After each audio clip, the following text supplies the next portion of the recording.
নবীজি বলেছেন ইউফ্রেটিস নদী মানে ফোরাত নদী। ইউফ্রেটিস কোন নদী?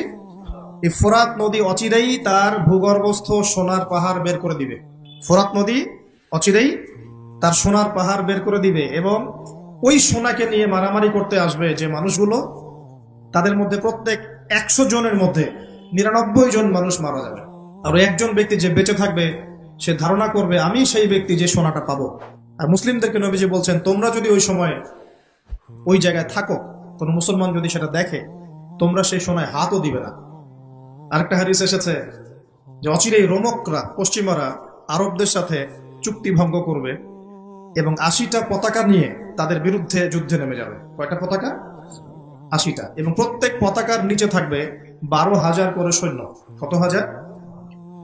একটা যুদ্ধে এত বেশি 99% মানুষ মারা যাওয়াটা স্বাভাবিক না, এটা অস্বাভাবিক। ঢাল